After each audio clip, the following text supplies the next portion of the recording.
Hey guys, welcome back to Ashley's Homestead Adventures.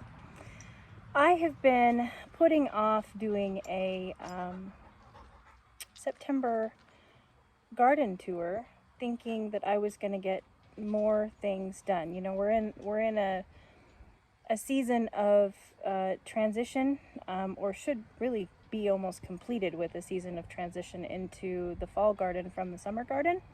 And I know that some of you can't grow fall gardens, or some of you are going, what is a fall garden? Well, fall garden basically is a garden that is focused on growing things that can withstand a freeze. So your cold hardy crops, your root vegetables, radishes, carrots, turnips, beets, rutabagas, kohlrabi, your salad greens, you know, lettuce, spinach, Swiss chard, kale, mustard greens, your cabbages, whether it be your big heading cabbage, both purple and green.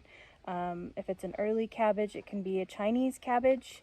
It could be bok choy, pak choy, and your brassicas, your broccoli, your cauliflower, your Brussels sprouts. Things like that are more cold hardy or that enjoy growing in the cooler weather. And this isn't true for everybody, but I am North Central Arkansas, Zone 7B, and we have an extremely hot summer. And a lot of those things we can't grow in the summer. I can't grow lettuce in the summer. It bolts. You know, carrots, radishes, beets, any lettuce, even, you know, cauliflower, broccoli, it will, if it gets too hot, it will just bolt. And bolting means going to seed. So basically what we do is we grow our cooler temperature crops in the spring and the fall. And we can grow our crops, our winter crops, into, you know, our cool hardy crops into the winter. And even with a little bit of maybe row cover, I could potentially grow well into the winter. Now I don't know this for sure because this is my first full year here. So I was here last fall, but I didn't get here until the end of October. And so this is my first fall garden. And so I'm still experimenting and trying new things out. So I'm just going to take you guys around the garden. I've been kind of waiting to get it perfect for you, but it's just not going to be perfect. I have had a very busy season in my life, and not that it's an excuse. My garden is beautiful to me, and I enjoy sharing it with you anytime, but there are things that need to be done in my garden, and so I'm going to show you the real, true, what it is, just like I always do, and explain to you why some things look like death warmed over, mostly because they are, and why some things are wild.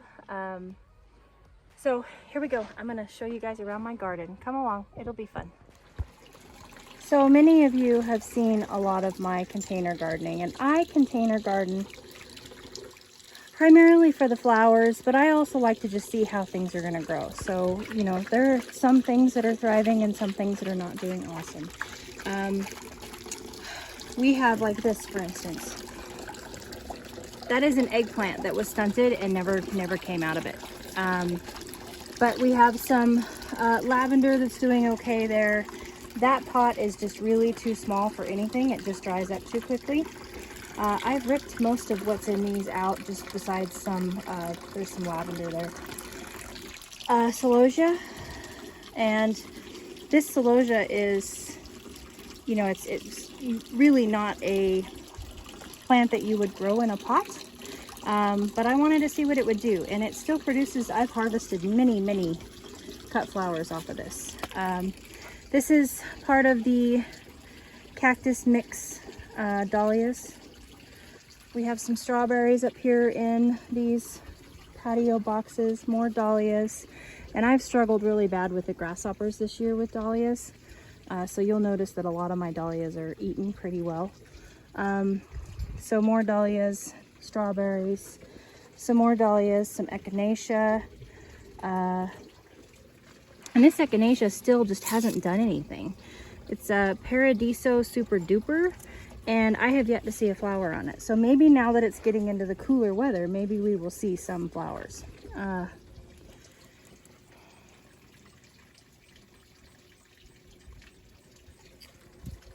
More dahlias, and I want to see, oh, hello, garden spider. That is an orb weaver.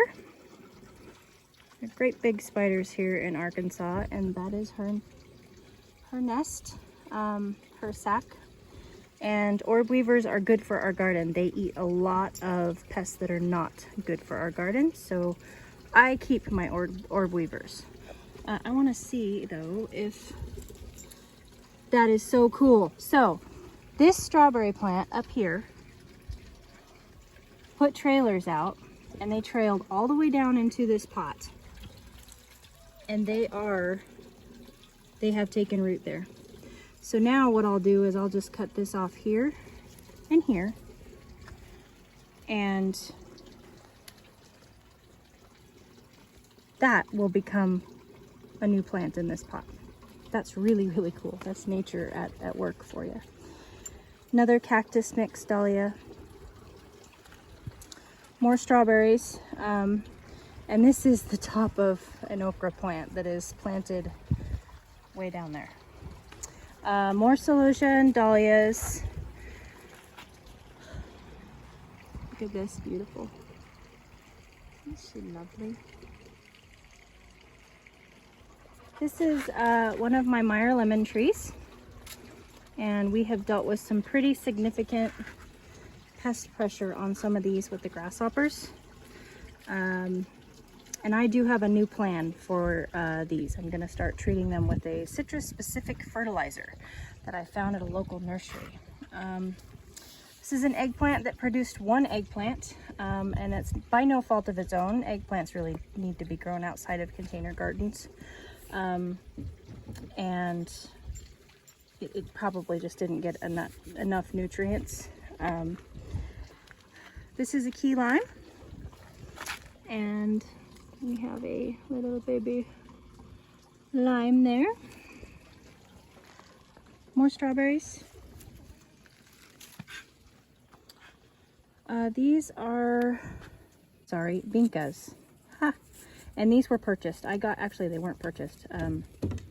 They were free at a feed store that was just getting rid of all of their stuff. So, and that is one way if you are if you desire to have a garden, and you know, maybe don't have the means to start seeds, or you know, whatever the reason is, and you can't afford to buy, you know, go to the store and buy the starts. Look at your box stores, even your local feed stores, anywhere that sells flowers. A lot of times after the big rush of the beginning of the season, those places are looking to offload their plants. And I got a lot of plants this year for free because of that. I started a lot of plants from seed, but I also kept an eye out, and I mean, this whole box right here, this was all free. So just a tip. These were also free, and they're in rehab. We've got some sprouting on them. These are pink beauty hydrangeas, and as you can see, they're quite unhealthy, and I've been trying to nurse them back to health.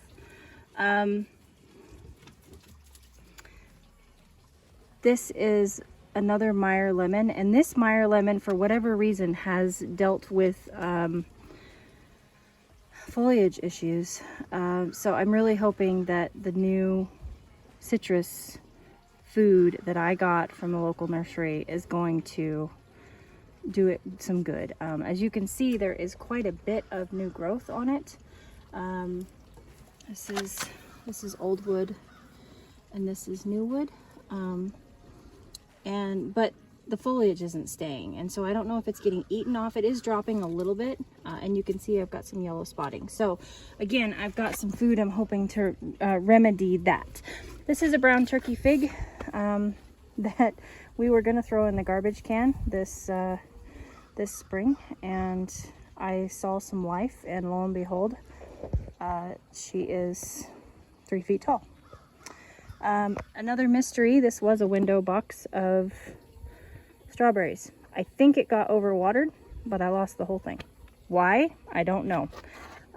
Why did I lose that whole box and not that? I don't know. This hydrangea is doing a little better than the others. It is coming back a little bit stronger for whatever reason. So I might, maybe it's a sunlight thing. Maybe I'll move those over here. I'm not sure.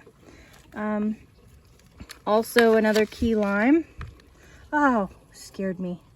Hello, Froggy. Do you want a place to go? Here. Go ahead. Oh, whoop, where'd you go? All right. Decided he liked it over there better. Anyway, it's producing quite a bit, as you can see. We have little limes happening everywhere. So, but not as much branching. So that's interesting. We are getting fruit, but not as much branch growth. That is a Chicago fig that I planted in the winter time from one of those little tiny boxes that you get at like Home Depot or Lowe's. Mr. Wonderful brought that home for me on one of his trips, and I planted it, and we have ourselves a Chicago fig. These are Shiramaru eggplants that were stunted in the seedling trays. I planted them out just to see what they would do, and they've done nothing. So sometimes stunting is extremely detrimental. This is my sad seedling array. I don't need to go over that because it is sad. Most of those I'm going to have to chalk. I'll save some of it, but most of them got away from me. My horseradish is looking really good. I brought this horseradish home from Oregon, and as you can see, we're getting some decent size root on it. I think it's funny, but it still has pine needles in it from Oregon. But it's put on a lot of growth, and it's doing very, very well. I'm incredibly happy with it. Here's another one that I brought from Oregon. These eggplants, this is the Nagasaka, I'm not going to pronounce it correct. Nagoka Kichaku? I don't know how you pronounce that. But anywho, it's a Baker Creek seed, and they produced, as you can see, they produced 3 or 4 each plant, and then have since just kind of started to fizzle out, which is okay. And another dahlia that has been eaten back several times by the grasshoppers and just keeps giving me blooms.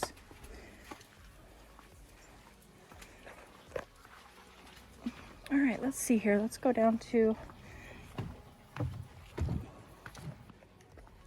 these are the Salmon Queen Scabiosa, and they have just given me so much pleasure. I have just absolutely loved them, and they're beautiful.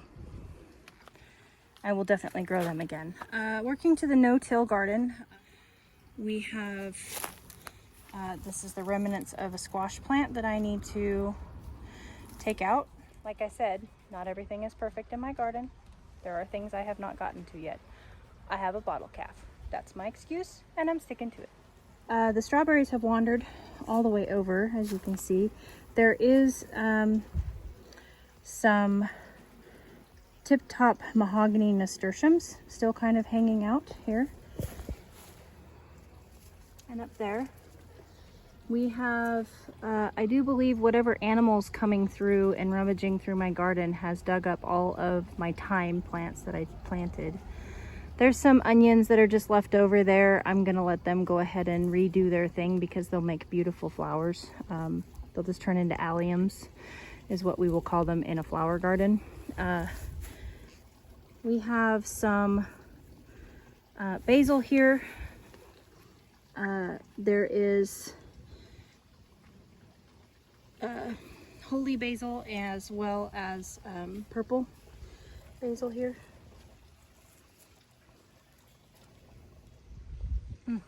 I wish you guys could smell this. I absolutely love the smell of basil.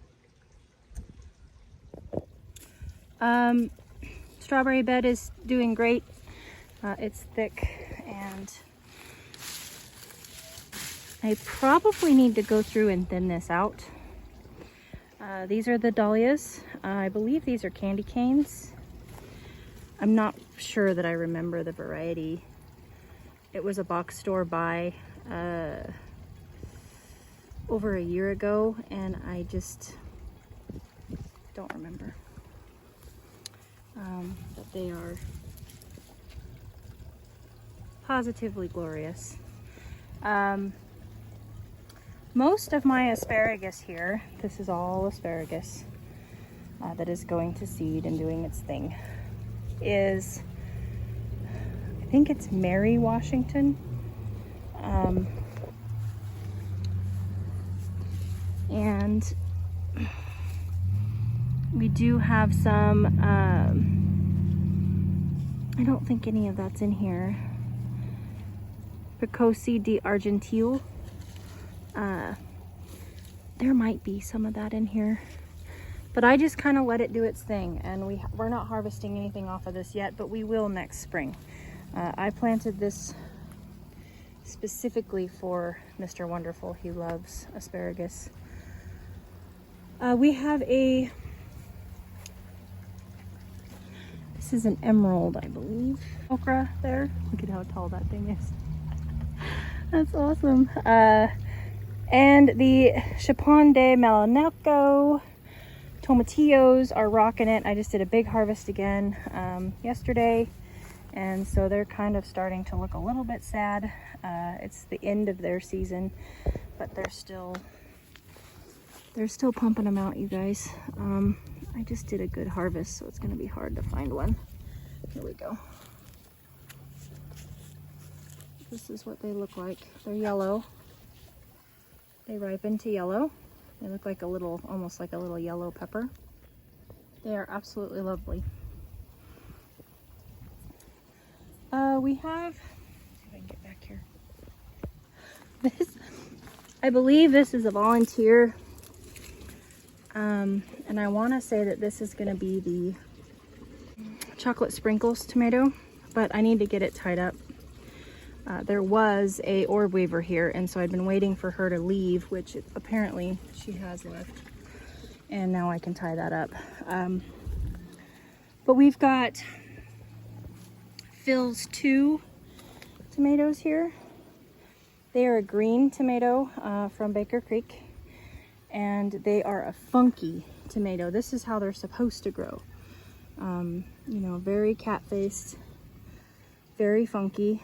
A neat heirloom to grow for beauty and something unique in your garden. These are the Chef's Choice tomatoes.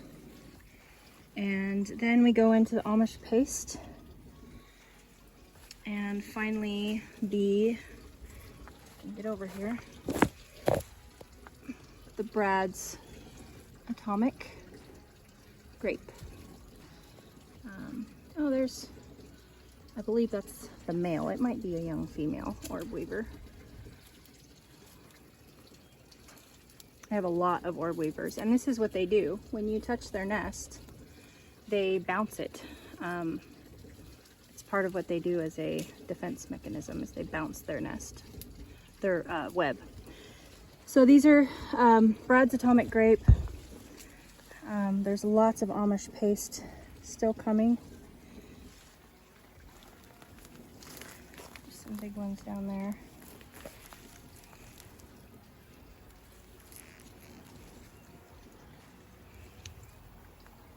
And here's a nice one.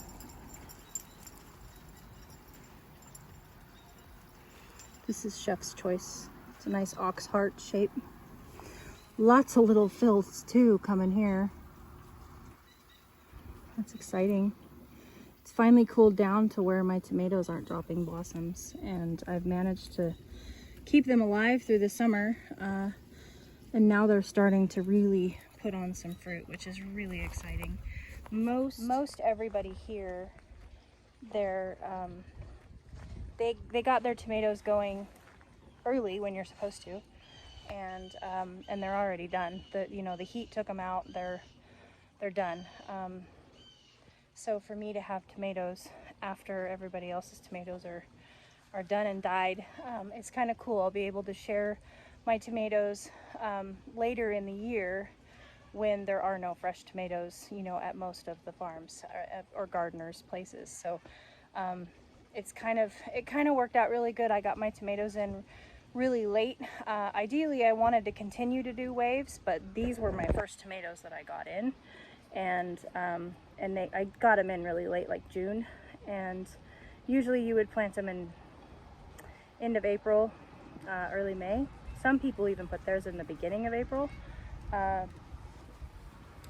But it worked out to where my plants survived all the way through the summer, and because they were young and strong, and now I am going to have tomatoes into the fall, so that's kind of cool. It's just absolutely beautiful, and I do need to get in here and do some cleanup. You're going to see there is some disease happening. There's some pruning that needs to happen. We're a little wild up top, which is okay. I'm all right with that. And you can see my tying up is just kind of like a web, but it's worked and it's fine. These are more of the Chef's Choice. And then, of course, here is a very beautiful Brad's Atomic Grape. And that's it's actually a big one. There's some there.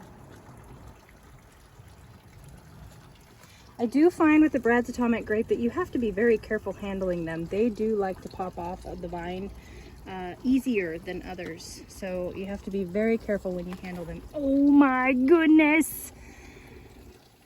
Oh, look what happened here. Oh my gosh. So this is clearly a fasciated blossom. I finally got a fasciated blossom. That's so exciting for me. I've never had one. So this is where 2 or more blossoms, it looks to me like it was 2 blossoms fused together and created 1 tomato. And that's all this on the back side here is called cat facing.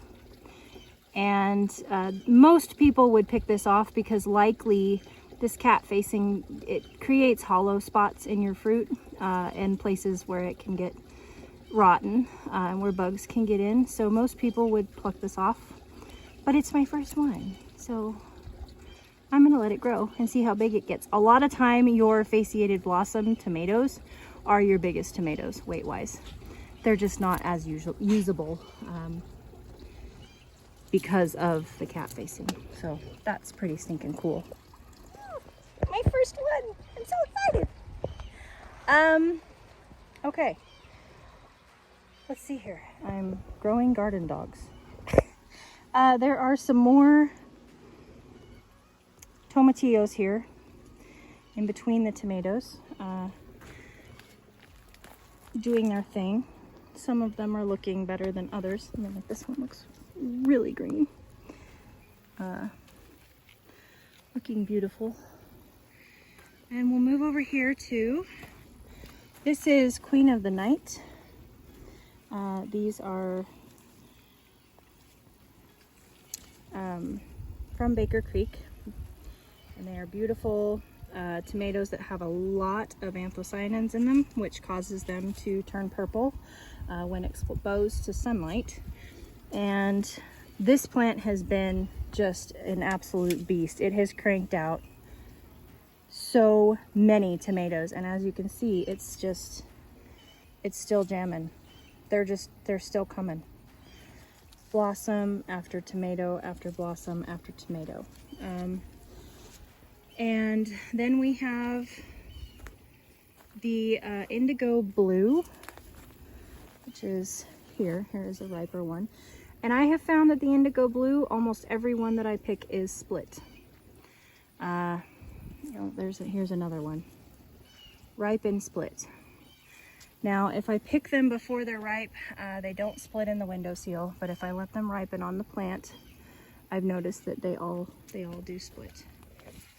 This is Ozark Pink, and this tomato ripens to a beautiful pink color. I don't have one right now, I don't think. I'll have to check on the other side. No, I don't. As you can see, I've got some tying up to do. And a lot of times what will happen is my plants will put out these shoots from the bottom, and I'll go ahead and let them, because as you can see, this has gotten very diseased. And once the disease works its way all the way up, I can just take out a whole branch and then restake the new one up, and it will just continue to blossom. So that's what I've kind of been doing. I do not see any of those pink tomatoes right now, but we have lots of fruit still coming. The okra jungle.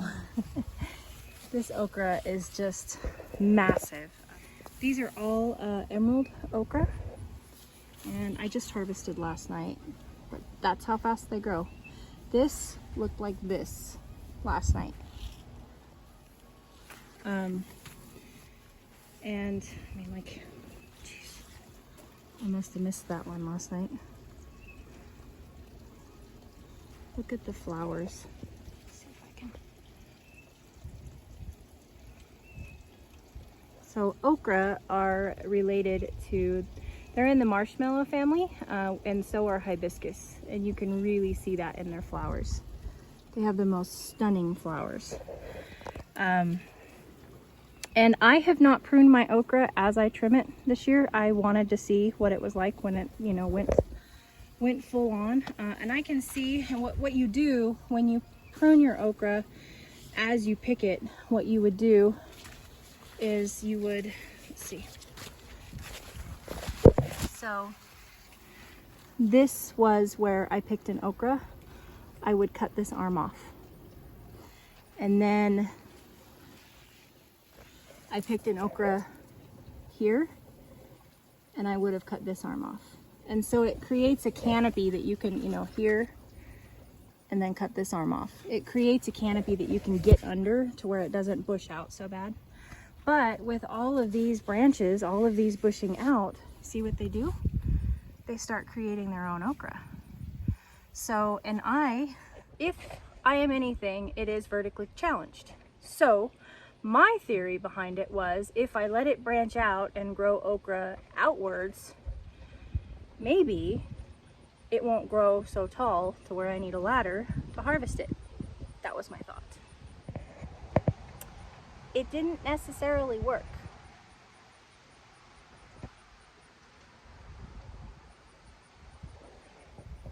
So now I have okra all the way up there that I have to figure out how to harvest. But also, while I'm here, I'm leaving this okra for y'all, and for myself, for all of us to watch. And I'm gonna leave it here until this plant dies. Now, there are some people that are gonna say, and I don't disagree with them, that because I'm leaving this, the plant is gonna get the signal that it's done, that it doesn't have to produce anymore. Because it has created its mature fruit that is going to save seed and drop seed everywhere, and that is the plant's purpose. That's its whole purpose of life, is to grow a fruit, create the seed, grow to maturity, and then when the plant dries up, this will, what's in here, the seeds that are in here will drop on the ground and they will replant it. I'm not positive how true that is with this particular okra, because as you can see, the darn thing is still just thriving. I mean, there's 1, 2, 3, 4, 5, 6, 7, 8, 9, 10, 11, 12, 13, 14, 15. I mean, there's 20 okra on this plant that are growing. Oh, more than that, probably 30. And that thing is a tree. I'm gonna need a saw to get it out of here at the end of the year. So anyway, very happy with the okra. Okay, moving on. Their orchard really isn't doing much. Macintosh apple, dwarf, I believe Red Delicious. This is my Florida peach, I think. And I have struggled with all kinds of things on these this year. Oh no, it is a Florida peach and I just broke the tag. That's a real bummer. This is a Methley plum. This is, I believe it's Bartlett. No, Moonglow. That's Bartlett.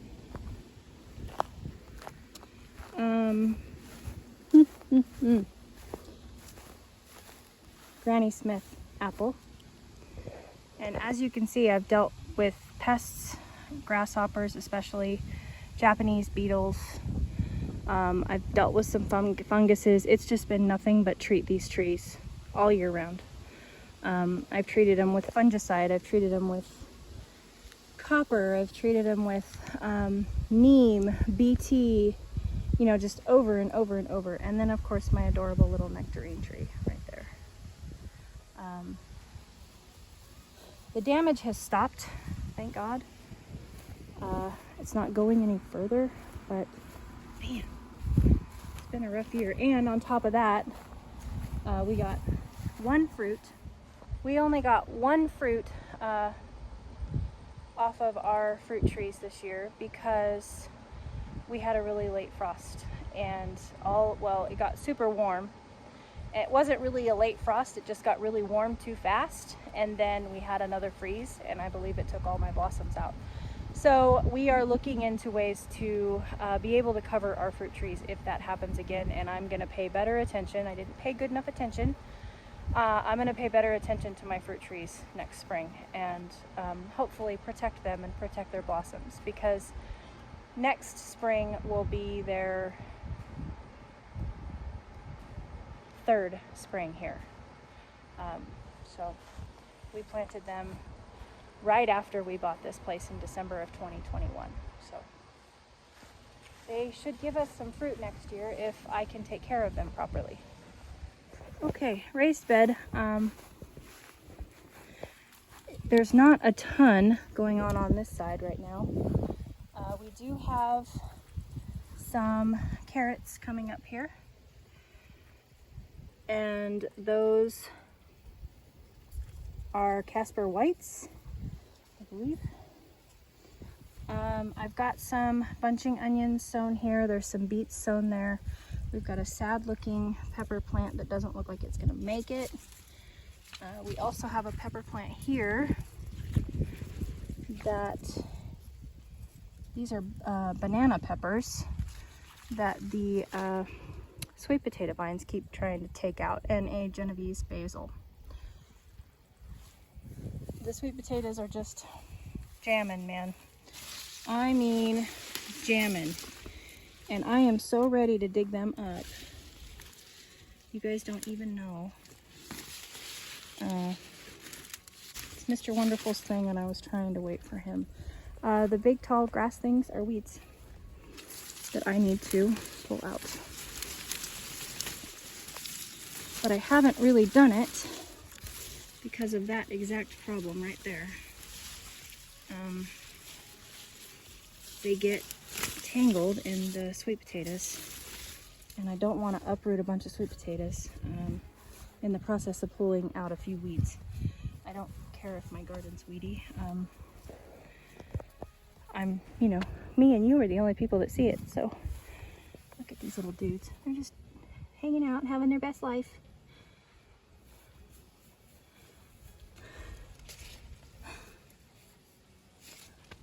Got so many frogs.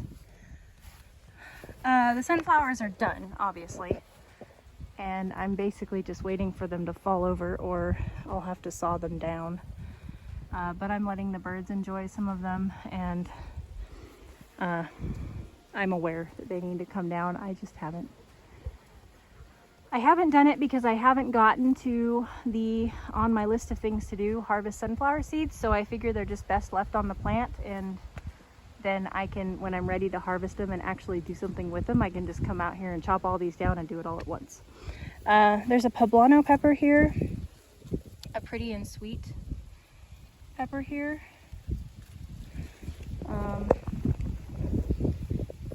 This is a Anaheim.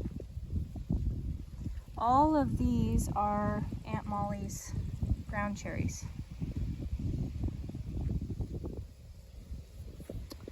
Chinese giant. It's a poblano. Purple potted pole is still going strong for the beans. It's still giving me beans. It's been going all summer. It's still producing beans for me. And Black Knight keeps producing flowers, but I don't ever get to see any beans. So I don't know what's going on with that. But the purple potted just... Oh my gosh, you guys! Happy birthday! That right there is a cucumber. It is one of my Market More cucumber seeds that I saved from last year. So I grew an experimental garden last year. Trying to pull this out without disturbing the roots. So last year I planted a experimental market garden with weed fabric when it was the first spring, and then I didn't stay. I went back and forth to and from Oregon, and it was completely neglected. I just really wanted to see what varieties would grow. And so I planted like everything. And I mean, it was like, there was 32 different varieties or something like that of cucumbers, and 28 different varieties of peppers, and 30 something varieties of tomatoes. It was just, there was all these different varieties, and I'd plant like 1 or 2 plants of each. And then I just left it. And I would come back every couple of months, but there was virtually no water other than God's water. I did have a kid water for me for a little while, but during the heat of the summer, most everything fried up. Well, there was a couple things that didn't. Clemson spineless okra, I saved seed from it. This cucumber, which I believe is a Market More, but I'm not positive. The tags, obviously, after all summer were kind of worn. So anywho, this is a seed that I saved from the cucumber that grew in the experimental market garden last year on this farm without me here. So that's exciting. Welcome to the world, little cucumber. I planted 2 of them, and it looks like only 1 has come up thus far. So that's exciting though. Okay, moving on. This is an onion that got left, but I'm just letting do its thing. The Aunt Molly's ground cherries are living it up. There are going to be lots of garden snacks here soon. We have Black Moon hybrid eggplants here. These are some mammoth sunflowers that I reseeded from the giant head that fell over there. I just went ahead when it fell, it dropped a whole bunch of seeds on the concrete pathway, and I just picked up the seeds and came and I sowed a whole line all the way down the back side of this, and those are the only two that came up, so that's okay. You guys can do your thing. I have some other varieties. I thought maybe these are these all Black Moon hybrid? Yeah, it does look like they are. This is a Casper. This is a white eggplant. This pepper, so this is another really interesting thing about my garden. So I did Hugelkulture. So I filled the beds, this raised bed, I filled up to about here with logs and branches and leaves and sticks and things like that. Then I filled it up to about here with topsoil, just fill dirt. And that squished it all down. And then I filled it, there's like 8 to 12 inches of good compost. Good black, and it's bought compost, it's not my compost, on the top here. And it did beautiful all summer long. And then this fall, like yesterday, I came out here and this poor little pepper plant was sitting way down there in that hole. What's happening is down here in the bottom here, all the logs and the branches and stuff are starting to decompose, and they're breaking, and they're decomposing, and so it's creating these great big sinkholes in my garden. So if you're thinking of doing Hugelkulture, I'm not at all telling you not to do it, because I still believe that there are some huge benefits to doing Hugelkulture, but be prepared of sinkholes, because that's what you get.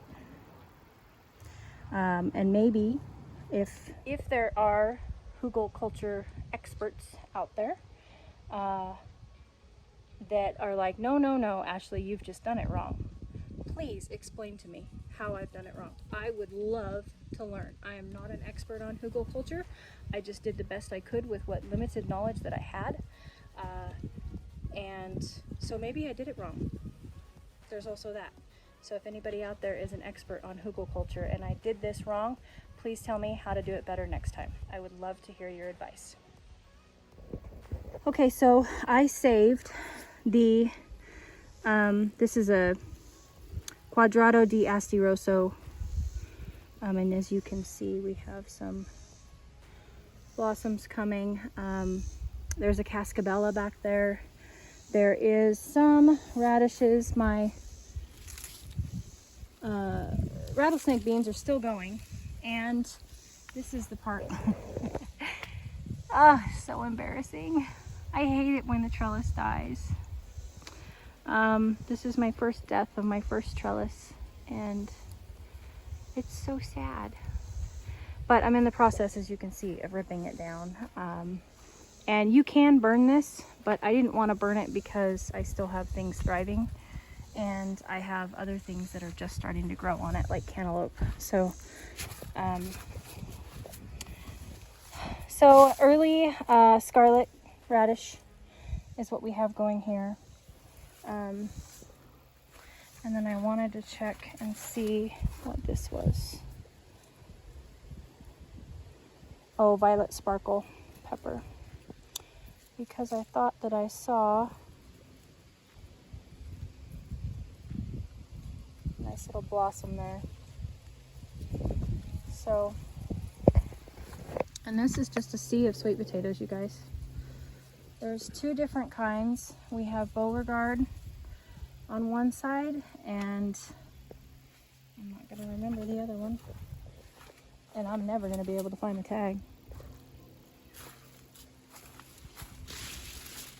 Also, keep in mind I have a garden snake that lives in here. Ah, look at that.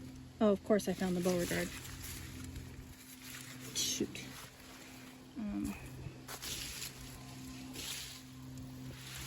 There it is. Oh, Georgia Jet. That's right. So this half over here is Georgia Jet. This half over here is Beauregard. and it's a monster. I did go ahead and pop in some sweet summer mix cantaloupe as well as some honeydew here just to see if they would do anything. I don't know if there's enough time for them to do anything, but I did go ahead and pop them in. And I'm kind of thinking about leaving it for, like, you know, haunted house. Not. Okay, we'll take a walk out here to the market garden. Or I should say my water troughs, the sweet potato vines rocking it, and the geraniums are just adding a great pop of color, the red and the pink and the white. And then over here, I am truly falling in love with lantana. I mean, what a workhorse in the garden. And this sweet potato vine's finally starting to do something, which is cool. But these geraniums just melt my heart. It was one of my grandma's favorite flowers, and so glad I bought them. And of course, my banana trees from my beautiful client are doing great. So the market garden is, this is where the market garden is supposed to be if I would have gotten it done, but I didn't. And that is okay. There is grace in gardening. So I'm especially excited to show you guys this. So these are the datil peppers, and then behind them is a potato plant. But these peppers are just jamming out here in this bucket. I love it. That's a volunteer potato plant. That is a, what did I put right there? I may not have left a crimson sweet watermelon. And there's a Catania watermelon here. This one's probably done. I've already harvested off of it. There is a serrano pepper here. This is a Tabasco pepper.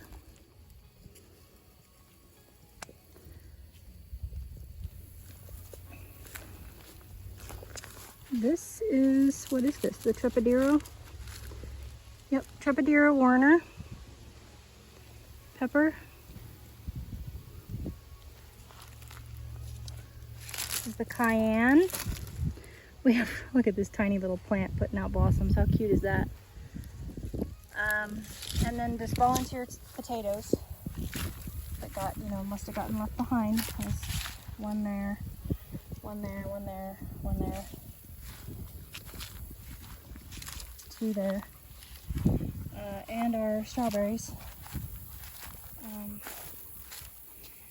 which are looking a little sad, especially that bucket, and that's probably due to me having to use chemical wasp killer because there was wasps in that thing, in that tarp. But they're still here, so that's good. This was only their first summer, so hopefully we can get them to come back next year and be even stronger for it. And as you can see, this sweetie, I haven't gotten out to this area a whole lot, other than to just turn on the sprinkler for them. We do still have one rhubarb hanging in there. That's the only one out of all three. The others passed. But it could have been my fault because for whatever reason, I drew the holes, drilled the holes in these buckets. Mr. Wonderful drilled the holes in those buckets. And my buckets did not drain. So, and I am not upset or ashamed at all to say this. I think I did it wrong. And I don't think I drilled the holes properly or big enough, or didn't use the right bit, the same bit that he used, or didn't follow his instructions correctly, but it's apparent that I must have done something wrong because his buckets worked great. So hopefully I will learn from my mistake and do better next time. So we have, look at this. Look at this. White surf stock. Oh my God. Is that not just the most beautiful thing? And this is the Tweedia, the heavenly blue Tweedia from Baker Creek. And then we just have, you know, white petunias. These were free plants. These beautiful vincas and petunias. And our trash can basket is looking pretty stinking glorious just to be coming out of a trash can, if I do say so myself.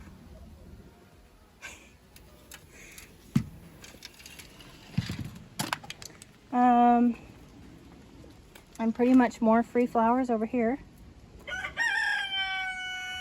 Petunias, I believe is it vinca? Yep, more vinca.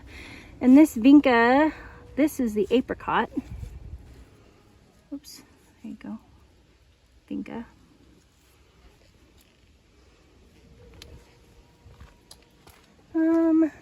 Let's see, I grew some straw flowers. Tall double mix straw flowers. Still haven't seen any flowers off of these yet. Looks like we've got one coming. And more, looks like we had some impatiens in here. What did I plant in here?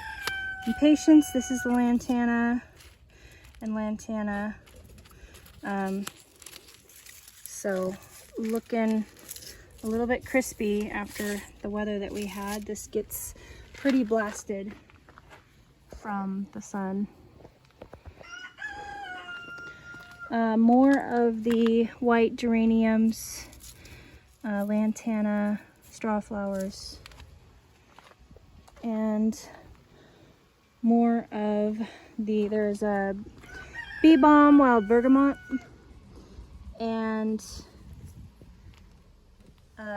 scabiosa salmon queen. And this is what the fuzzy white caterpillars that I've been taking pictures of, this is what they're loving to eat. And of course more of the salmon queen. It starts like this and then it turns into this and then it fades out to this. So that is a walk in my garden, you guys. All of my gardens, I guess. I have stuff planted everywhere. It's all a little crazy. It's all just kind of all over the place and always a little bit crazy, and I know that, I'm aware. But I'm also very much okay with my garden just kind of being willy-nilly. I try to be organized at the beginning of the season, and then, you know, by the end of the year it just kind of gets wonky. Things happen. You know, this year I went on a 2-week vacation in June. And the garden went crazy without me, and I, you know, it just seems like I've been playing catch up ever since. And that's okay. You know, the garden is still beautiful. I love sharing it with you guys, and I hope you enjoyed a walk around my garden today and taking a seat in this beautiful glass house that I call my farm. I will catch you guys on the next one. Yours truly.